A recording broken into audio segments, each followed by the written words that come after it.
Hi guys, Genevieve here from Sephora Green Hills in Nashville, Tennessee.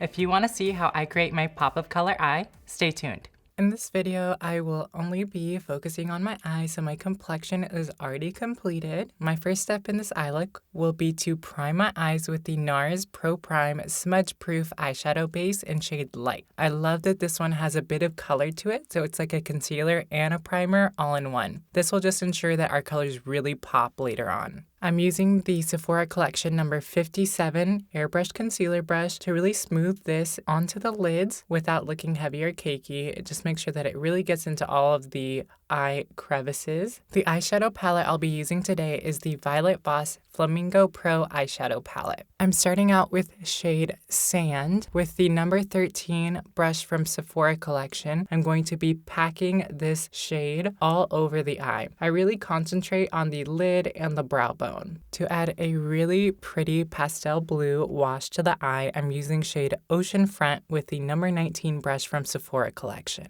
I start out by depositing the product mainly on the outer perimeter of the lid, and then feeling for the brow bone and letting it guide me in and out of the socket. This will create a really nice crease definition for the later darker shade that we'll be placing down. Adding a lighter color will just make sure that everything looks super soft and diffused instead of choppy. Now I'm going to use the number 86 Pro Bullet brush from Sephora Collection, and I'm using the same shade Oceanfront, and I'm really bringing this 3/4 of the way into the bottom lash line. To add some depth to this blue-hued eyeshadow look, I'm using the teal shade Beach Ball from the Violet Voss palette with the number 86 brush. The denser brush will just pick up more product and allow us to get a bit more definition in that crease. I'm feeling for the outer perimeter of the lid and then the brow bone and letting it guide me in and out of the socket. We want depth, but we don't want to make this really pretty blue too smoky. I'm doing the same to the other side by, again, placing that pigment and depositing it on the outer perimeter of the lid, and then feeling for the brow bone and letting it guide me in and out of the socket. I'm using that teal shade, but with the number 86 brush and bringing it into the bottom lash line. I'm focusing on bringing this about 1/4 of the way into the bottom instead of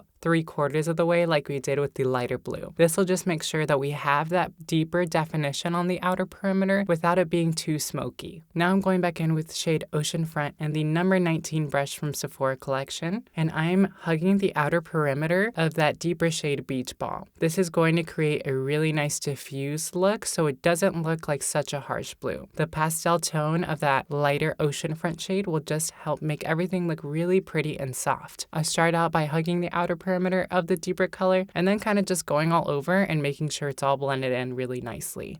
Now I'm going back in with the number 86 brush, and I'm picking up a bit more of the Oceanfront shade, which is again that lighter blue, and I'm just helping diffuse out that bottom lash line. That's again just going to make everything look really nice and soft. Now for some liner definition, I'll be using the Pat McGrath Labs Perma Precision Liquid Eyeliner in shade Panther. I really love the matte finish on this liquid liner. It's really just going to create something that's a little bit more cohesive since we're using more simple matte shades on this eye look. With liquid liner, to create a little wing, we want to make sure that we're always looking at our bottom waterline. If you envision your waterline continuing, you can kind of just mark out where your wing is going to be. I just follow my bottom waterline, stamp with the side of my brush, and then let that guide me into the lash line. Since I'm applying lashes later, I'm really just focusing on creating the marking for my wing, and then I'm going to blend it in with my lashes. Now, one of my favorite mascaras to use on any eye look is the Marc Jacobs Beauty Velvet Noir Major Volume Mascara in shade Black. I feel like I can layer this formula to give me the highest impact volume that I've seen in any mascara. I kind of just wiggle the brush all throughout the lashes until I get my desired amount of volume. I love the larger fiber brush because it kind of just picks up all of my lashes and makes them look amazing. If you like a lot of volume like me, you want to take your time layering the mascara and making sure you coat every single lash on the bottom. I do about 2 or 3 coats on the bottom just to make sure that they look a little bit more cohesive with the larger lashes that I'll be putting on later. My favorite lash for a really pretty wispy look are the Sephora Collection Lily Lashes for Sephora Collection in style Miami.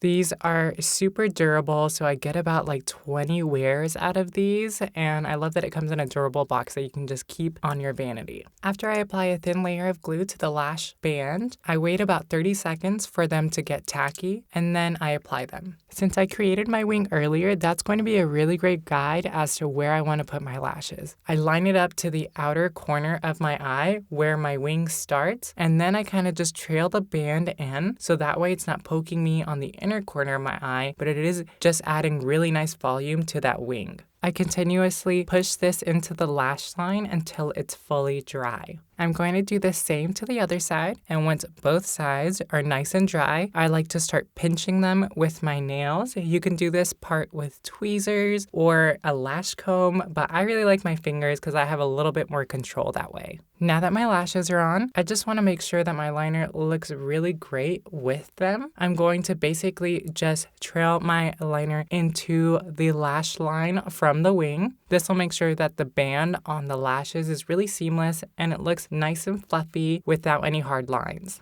Thanks so much for watching this video. Just make sure you like, comment, and subscribe. And until next time, guys, bye.